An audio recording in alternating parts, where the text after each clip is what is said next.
Bom dia, irmãos, graça e paz do Senhor Jesus. Gênesis capítulo 2. Gênesis capítulo 2, verso 7.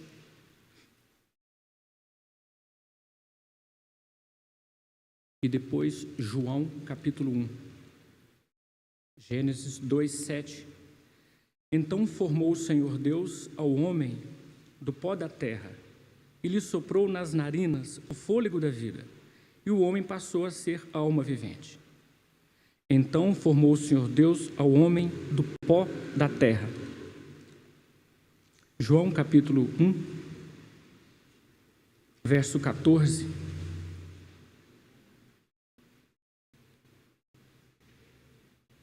João 1, 14.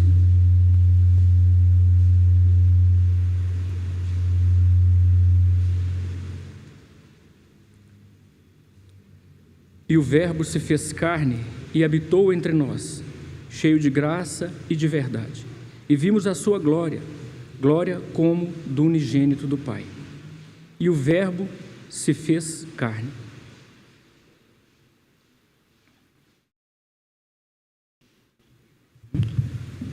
Mais perto? Tá. E o Verbo se fez carne, e o homem foi feito do pó.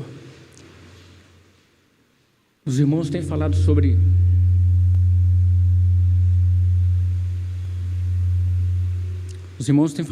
a glória do Senhor, como já foi orado nesta manhã também. Ricardinho reforçou bastante isso semana passada. E passando aqui por João durante essa semana, algumas semanas, eu até tenho comentado com o Vico, com a Ruth lá em casa.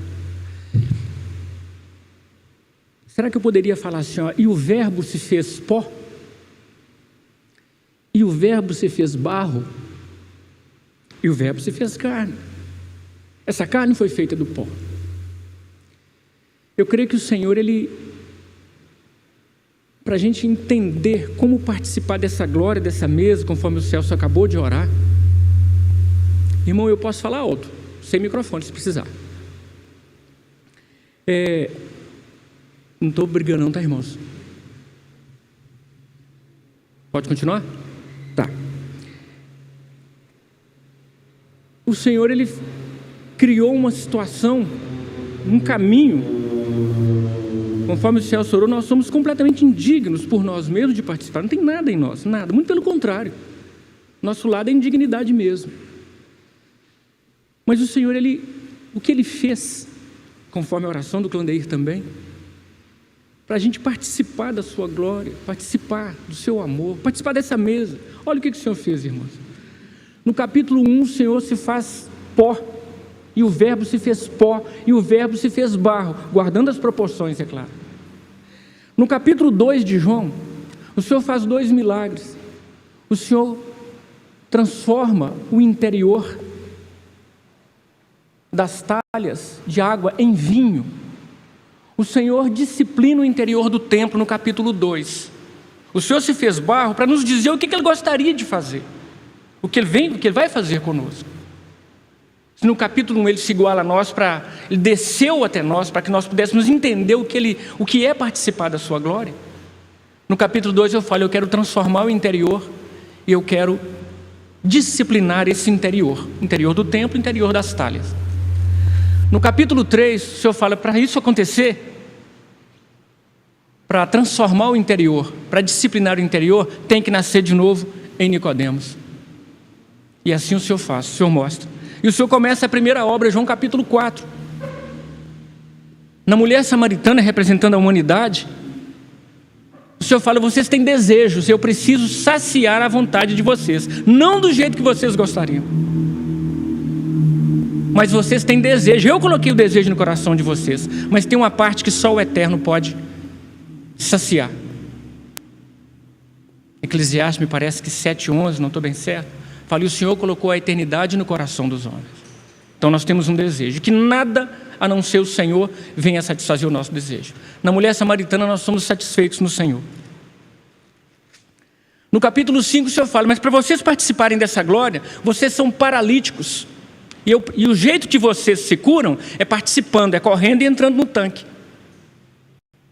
Não, vocês, do jeito que eu estou querendo fazer com vocês, vocês não podem participar. Eu vou curar vocês no meio do caminho antes de chegar no tanque. E assim o Senhor faz com o paralítico que tem 38 anos que estava nessa condição, fora o tempo que ele nasceu. No capítulo 6, vocês precisam alimentar, vocês têm fome. Me dá o pouco que vocês têm, todos se alimentarão, inclusive você. E o Senhor nos alimenta espiritualmente no capítulo 6.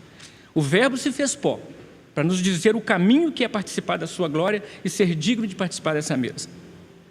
No capítulo 7, o Senhor fala, o meu DNA não é o DNA de vocês. Os meus irmãos não são irmãos de DNA carnal, porque esse DNA aqui leva vocês todos para a sepultura. Eu tenho um outro DNA para vocês, que é espiritual.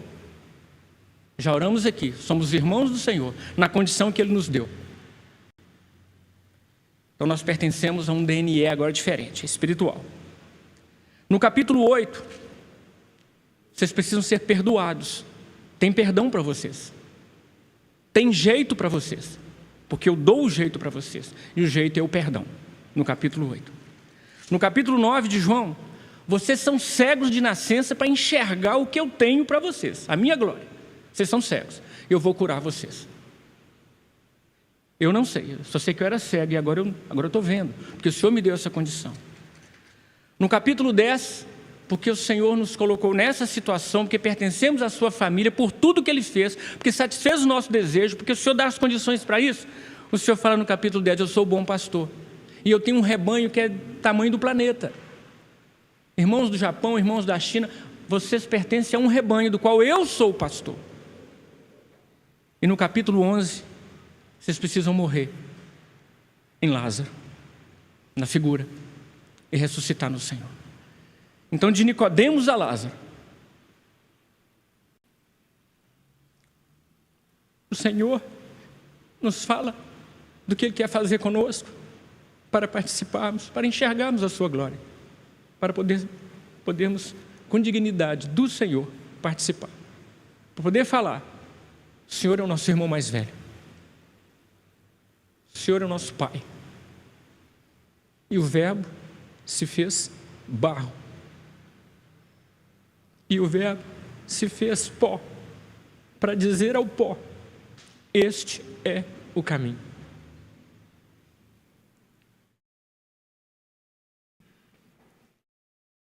Pai, nós te agradecemos, que além de fazer tantas coisas por nós, de certa maneira o Senhor teve que se igualar a nós, guardando as proporções, claro, Senhor. E nós te agradecemos por isso. Essa mesa representa este percurso de participação nossa.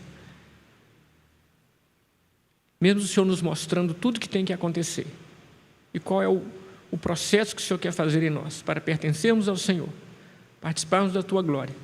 Logo após tudo isso, ainda por cima, o Senhor morreu. O Senhor venceu a morte. Não foi a morte que venceu o Senhor, não. O Senhor é que venceu a morte. E por isso estamos aqui, podemos, com o coração grato, cheios de alegria, falar, Pai, muito obrigado pelo que o Senhor fez por nós. Aceita, Pai, o nosso agradecimento de todo o nosso coração. No Teu nome nós oramos. Amém. Irmãos, e são todos convidados, né, que conhecem o Senhor, a partir